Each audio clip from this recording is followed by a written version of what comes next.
చూడండి, మీ పెద్దల్లుడికి ఏదో అన్యాయం జరిగిందని మీరు బాధపడటంలో తప్పులేదు. కానీ ఆధారాలు లేకుండా ఆ నేరం మా అత్తయ్య మీద మోపటం న్యాయం కాదు.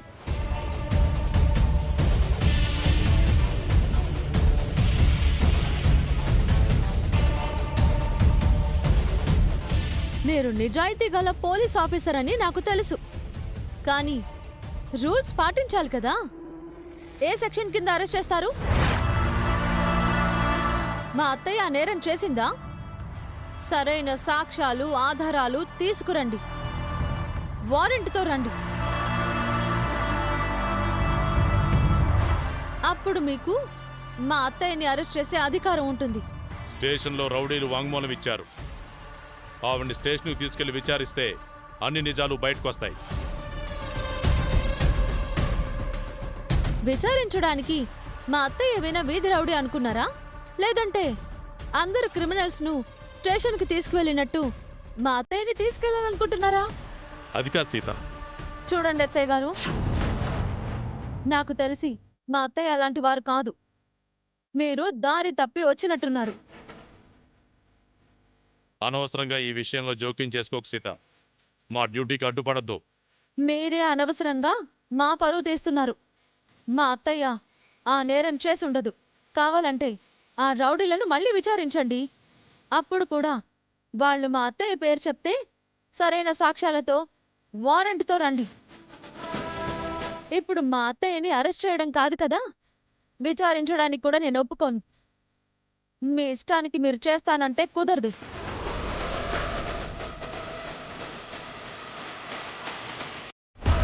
ఇది నేరస్తులు ఉండే ఇల్లు కాదు, మర్యాదస్తులు ఉండే ఇల్లు.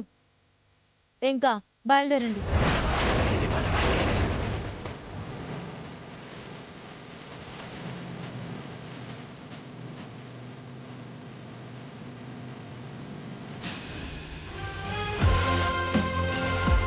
నువ్వు తప్పు చేస్తున్నావు సీత.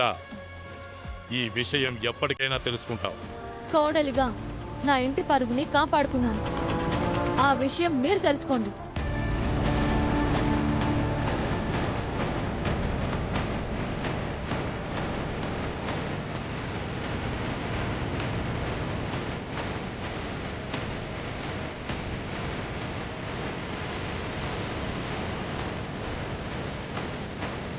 చాలా థ్యాంక్స్ సీత, మా పిన్నిని సేవ్ చేశావు. ఇంటి పరువు గౌరవం కాపాడావు సీత. నువ్వు లేకపోయింటే మీ నాన్న మహాన్ అరెస్ట్ చేసుండేవారు. అవును సీత, కంగారులో మేము ఏమీ అడగలేకపోయాం. నువ్వు భలేగా రూల్స్ అడిగావు. నువ్వు మాటకు మాట సమాధానం చెప్పబట్టి మీ నాన్న ఏం మాట్లాడకుండా వెళ్ళిపోయాడు సీత. లేదంటే మహావదిన స్టేషన్కి వెళ్లాల్సి వచ్చేది.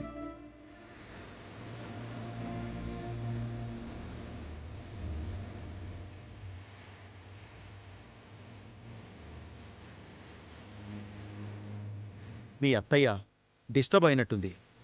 తనేం మాట్లాడలేదని ఫీల్ అవ్వకు సీత. మహా నీకు మనసులో థ్యాంక్స్ చెప్పుకుంటుంది సీత. నువ్వు చేసిన సాయం మహావదిన ఎప్పటికీ మర్చిపోదు సీత. మీ నాన్న హర్ట్ అయ్యారేమో, వెళ్ళి మాట్లాడు సీత.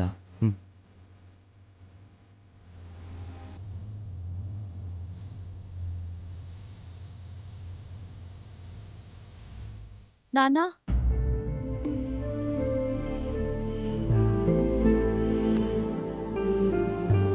ఏంటమ్మా ఇది? లోపల నన్ను పోలీసులా ట్రీట్ చేశావు, ఇప్పుడు నాన్న అంటున్నావు? ఆ గడప లోపల నేను ఆ ఇంటి కోడల్ని, ఇప్పుడు మీ కూతుర్ని. నా కూతురు వయ్యుండి ఇలా చేయొచ్చా? ఒక నేరస్తురాల్ని వెనకేసుకురావచ్చా? నీకు నీతి న్యాయం గురించి చెప్పిన నాతో రూల్స్ సెక్షన్స్ గురించి మాట్లాడావు. మహాలక్ష్మి సూర్యకు యాక్సిడెంట్ చేయించిందని కస్టడీలో ఉన్న రౌడీలు స్పష్టంగా చెప్పారు. ఆవిడ వల్ల సూర్య ఎంత బాధపడ్డాడు, మధు ఎంత సఫర్ అయింది. ఇప్పటికీ వాళ్ళు కోలుకోలేదు, రోజు నరకం అనుభవిస్తున్నారు. నాకు తెలుసు నాన్న, బావ కాళ్ళు పోవడానికి కారణం మహాలక్ష్మి అత్తయ్య అని నాకు నిన్ననే తెలిసింది. అంతేకాదు, బావని డ్రగ్ కేసులో ఇరికించింది కూడా మహాలక్ష్మి అత్తయ్యే.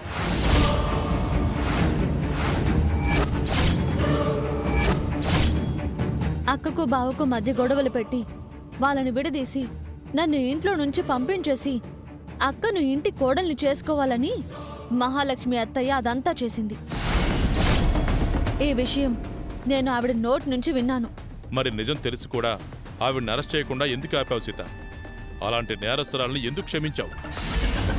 ఎంతైనా ఆవిడ నా అత్తయ్య నాన్న. రామ్ గారిని చిన్నప్పటి నుంచి పెంచిన తల్లి, ఈ ఇంటి మూల స్తంభం.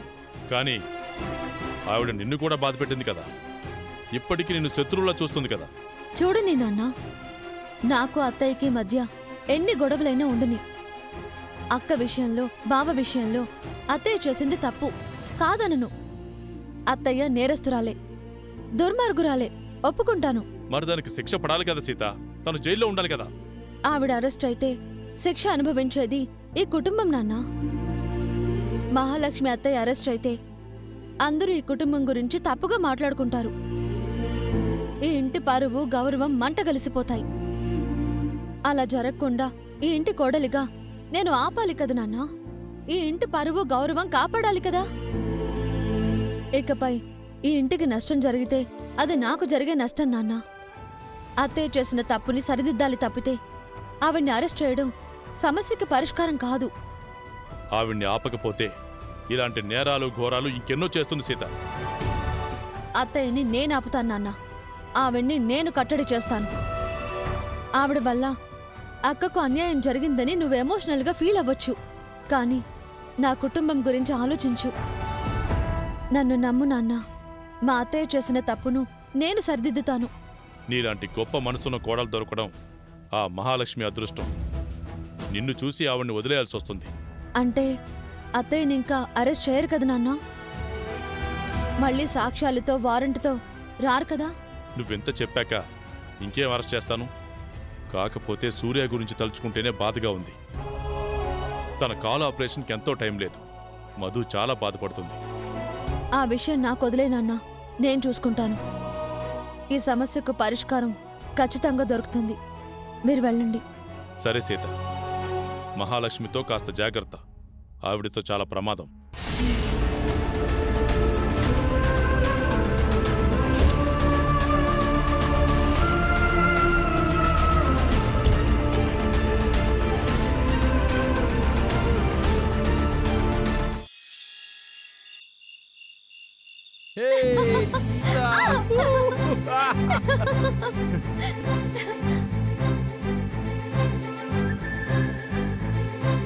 నువ్వు సూపర్ సీత. మా పిన్ని అరెస్ట్ అవ్వకుండా ఆపావు. నీ తెలివికి, ధైర్యానికి, సమయస్ఫూర్తికి హ్యాట్స్ ఆఫ్. నీ మీద నాకు ఇష్టం, ప్రేమ, గౌరవం, అభిమానం, ఆప్యాయత టన్నుల కొద్దీ తన్నుకొచ్చేస్తున్నాయి. కామెడీగా చెప్తున్నావా మామా? ఆహా లేదు, సిన్సియర్గా చెప్తున్నాను. మీ నాన్నొచ్చిన ఫోర్సు, చూపించిన సీరియస్నెస్, మా పిన్ని అరెస్ట్ అవుతుందని చాలా టెన్షన్ అయ్యాను. కానీ మీ నాన్నని ఎదిరించి మా పిన్ని పక్కన నిలబడ్డాం. ఇంటి పరువు, గౌరవం కాపాడాం. మా పిన్ని నీకెంతో రుణపడి ఉంటుంది. ఈ మాట నిజంగా అంటున్నావా మామా? నీ మీదొట్టు సీత. నేనైతే చాలా చాలా ఇంప్రెస్ అయ్యాను. సరే మామా, నమ్ముతున్నాను. కాకపోతే ఒక చిన్న మాట అడగొచ్చా? నువ్వు ఏమైనా అడుగు సీత, నేనిప్పుడు హ్యాపీగా ఉన్నాను. మీ పిన్ని యాక్సిడెంట్ చేయించిందో లేదో పక్కన పెడితే మా నాన్న అలా ఆవేశంగా వచ్చి అరెస్ట్ చేస్తాను అనడం తప్పే అనుకున్నాం కాబట్టి అలా మాట్లాడాను. ఇప్పుడు మీ పిన్ని నుంచి నాకు ఒక సహాయం కావాలి మామా. పిన్ని నుంచి సహాయమా? అవును, నేను మీ పిన్నిని కాపాడాను అంటున్నావు కాబట్టి మీ పిన్ని మా సూర్యబావని కాపాడుతుందేమో అడిగి చూడు మామా. ఏమంటున్నావు సీత? అదే మామా, నీతో చెప్పాను కదా, ఎవరో పెద్ద డాక్టర్ వచ్చి బావ కాలికి ఆపరేషన్ చేస్తాము అన్నారని, అందుకు 10 లక్షలు అవుతుంది అని. దానికోసం మా అక్క ఫోన్ చేసింది కదా. అవును, గుర్తుంది. ఆ 10 లక్షలు నువ్వు మీ పిన్నిని అడిగి ఇప్పించొచ్చు కదా మామా. ఇది చాలా చిన్న విషయం సీత. ఇంతకు ముందంటే పిన్ని ఇస్తుందో లేదో అని ఆలోచించేవాడిని. ఇప్పుడు నువ్వు ఏం అడిగినా పిన్ని ఇస్తుంది. నేను కాదు, నువ్వే మీ పిన్నిని అడగాలి. పిన్నిని కాపాడింది నువ్వు కదా. కానీ నువ్వు అడిగితే బాగుంటుంది మామా. నేను అడిగినా నువ్వు అడిగినా పిన్ని ఖచ్చితంగా డబ్బులు ఇస్తుంది. 10 లక్షలు కాదు, 1 కోటి రూపాయలు అడిగినా ఇస్తుంది. 1 కోటి వద్దు, 10 చాలు. ఈ ఒక్క హెల్ప్ చేయి మామా, ప్లీజ్. ఏయ్, పిన్నికి నువ్వు చేసిన సహాయంతో పోలిస్తే ఇది చాలా చిన్నది. మా పిన్ని కళ్ళు మూసుకొని ఇస్తుంది. ఇస్తుందని వెళ్లకుండా ఇంకా ఇక్కడే ఉన్నావా మామా? దొంగ. ఒక్క 5 నిమిషాలు వెయిట్ చేయి, 10 లక్షలతో వస్తాను.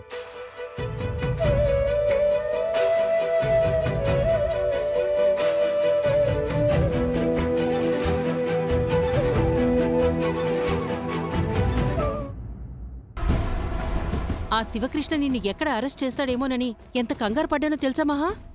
నీ అదృష్టం బాగుండి సీత దయ వల్ల తప్పించుకున్నావు. సీత దయేంటి? నాకు ఎగనిస్ట్గా ఆ శివకృష్ణ దగ్గర ఏం ఎవిడెన్స్ ఉందని నన్ను అరెస్ట్ చేస్తాడు? అది నిజమే అనుకో. అనుకోవడమేంటి, అదే నిజం.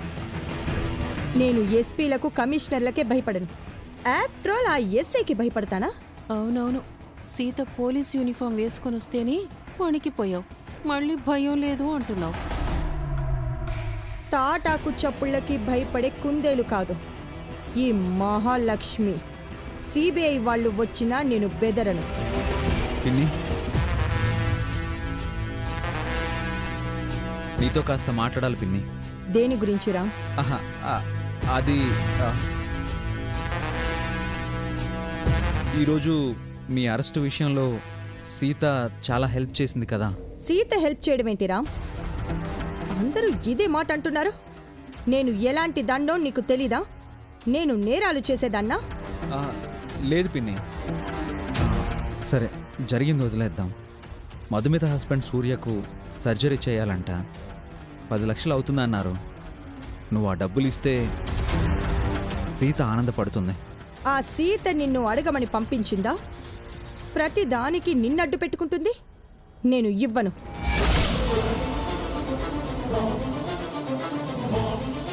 అదేంటి పిన్ని? సీత నీకు ఎంతో గౌరవం ఇస్తుంది, చాలా సహాయం చేస్తుంది. మళ్ళీ అదే మాట మాట్లాడుతున్నావు. సీత నాకు ఏం సాయం చేసిందని? ఈరోజు మీకోసం వాళ్ళ నాన్నని ఎదిరించింది కదా పిన్ని. సీత లేకపోతే మావయ్య నిన్ను అరెస్ట్ చేసేవారు కదా. అది ఆ తండ్రి కూతుళ్ళు ఆడిన నాటకం. ఏదో రకంగా నన్ను బ్లాక్మెయిల్ చేసి నా దగ్గర డబ్బులు లాగాలని చూస్తున్నారు. లేదు పిన్ని, మావయ్య కానీ సీత కానీ అలాంటి వారు కాదు. సూర్య ఆపరేషన్కు మీ అరెస్టుకు ఎలాంటి సంబంధం లేదు అని నువ్వనుకుంటున్నావు. నీకు తెలీదు రామ్, ఆ శివకృష్ణకు ఎప్పుడు క్రిమినల్స్తోనే పని. ఆ సీతకి కూడా ఆ తండ్రి బుద్ధులే వచ్చాయి. అందుకే డబ్బుల కోసం క్రిమినల్లా ఆలోచిస్తుంది. మీరు తప్పుగా ఆలోచిస్తున్నారు పిన్ని. మధు గురించి, సూర్య కండిషన్ గురించి తెలిసి ఈ పరిస్థితుల్లో కూడా డబ్బులు ఇవ్వను అంటున్నారు. ఇప్పుడు నేను డబ్బులిస్తే నిజంగా నేనే సూర్యకి యాక్సిడెంట్ చేయించాను అని ఒప్పుకున్నట్టవుతుంది. అందరూ అదే అనుకుంటారు. ఎవ్వరు అలా అనుకోరు పిన్ని. అనుకుంటారు అని చెప్తున్నాను కదా రామ్. నా మీద నేరస్తురాలు అని ముద్రపడటం నీకు ఇష్టమా? ఆ శివకృష్ణ ఆధారాలు లేకుండా ఇంటికొచ్చి బెదిరిస్తే నేను భయపడిపోతానా? ఆ విషయం వదిలేయమంటున్నాను కదా పిన్ని. నువ్వు చెప్పినట్టు చేస్తే నేను డబ్బులిచ్చి ఆ కేసుని వదిలించుకున్నాను అని వాగుతారు. ఆ బ్యాడ్ నేమ్ నాకు కావాలా? నాకు ఆ సూర్య యాక్సిడెంట్కి ఎలాంటి సంబంధం లేదు.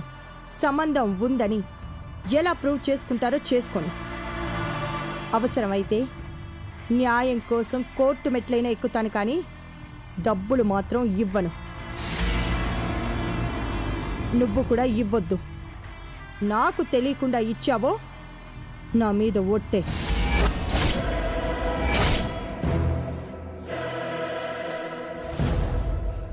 అది కాదు పిన్ని, పాపం మధుమిత. చూడు రామ్, నాకు నా క్యారెక్టర్ ఇంపార్టెంట్.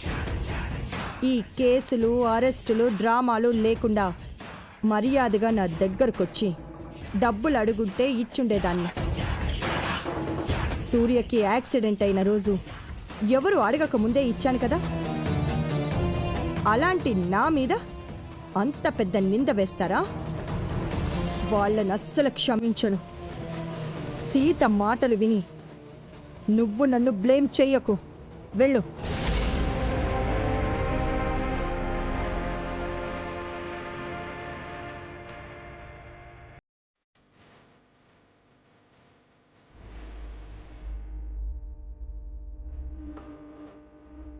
నువ్వు సూపర్ మహా.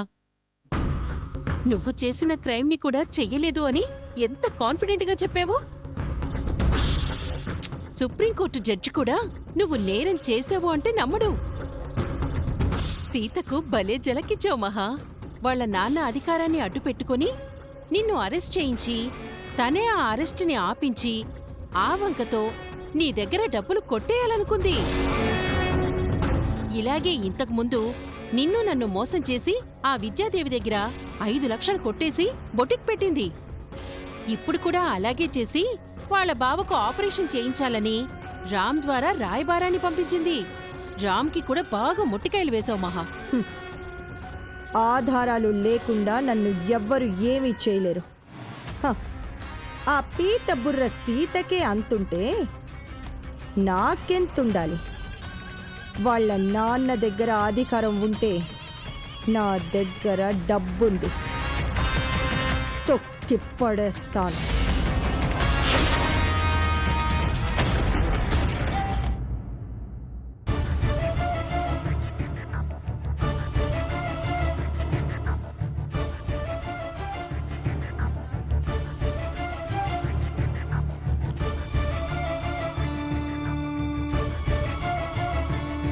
ఏమైంది మామా? మీ పిన్ని డబ్బులు ఇచ్చిందా?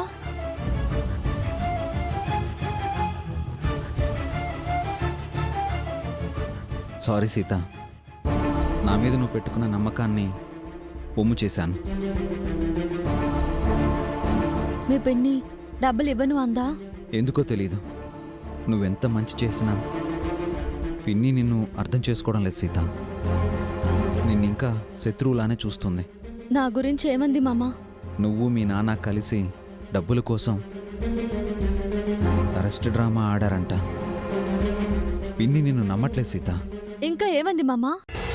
డబ్బులు ఇస్తే తనే ఆ యాక్సిడెంట్ చేయించానని ఒప్పుకున్నట్టు అవుతుందంట. డబ్బులిచ్చి కేసు మాఫీ చేసుకున్నట్లని అందరూ అనుకుంటారట.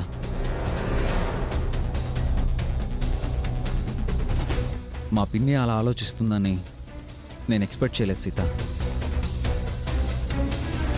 నీ గురించి మంచిగా ఎక్స్ప్లెయిన్ చేయాలని చూశాను, కానీ పిన్ని నేను చెప్పేది ఏదీ వినలేదు. నా మీద కూడా సీరియస్ అయింది. చాలా గిల్టీగా ఉంది సీత. పిన్ని అలా మాట్లాడుతుందని నేను అనుకోలేదు. మానవత్వంతో మధుమిత కోసమైనా డబ్బులు ఇవ్వమన్నాను. నన్ను కోపంతో తిట్టింది. I'm really sorry Sita. అయ్యో, సారీ ఎందుకు మామా? నీకు డబ్బులు ఇప్పిస్తానని ఎంతో ఆశ కల్పించి వెళ్ళాను. 1 కోటి రూపాయలైనా ఇస్తుందని చెప్పాను. ఇందులో నీ తప్పేముంది మామా? నీ ప్రయత్నం నువ్వు చేశావు. ఆవిడ నన్ను నమ్మలేదు. అది నా దురదృష్టం. పిన్ని నా మాట కూడా వినలేదు. ఎంతసేపు నేను ఆ యాక్సిడెంట్ చేయించలేదు, చేయించినట్టు ఆధారాలుంటే చూపించండి అంటుందే కానీ సూర్య ఆపరేషన్ గురించి ఆలోచించడం లేదు. డబ్బులిస్తే తన క్యారెక్టర్ పడిపోతుందంట. అలా ఎలా ఆలోచిస్తున్నారో అర్థం కావడం లేదు. ఇక వదిలే మామా. ఆ విషయం అతిగా ఆలోచించి నువ్వు అప్సెట్ అవ్వకు. మరి డబ్బులు ఎలా సీత? మీ అక్కకి ఏం చెప్తాం? నేనే ఏదో ఒకటి మేనేజ్ చేస్తానులే మామా. తెల్లవారాక ఏం చేయాలో ఆలోచిస్తాను. I'm extremely sorry Sita. అరే, ఎందుకు మామ ఇన్నిసార్లు సారీ చెప్తావు? నీకోసం నేను ఏమీ చేయలేకపోతున్నాను. చాలా బాధగా ఉంది.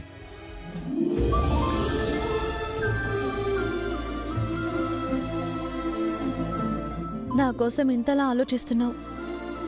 ఈ ప్రేమ చాలు నాకు.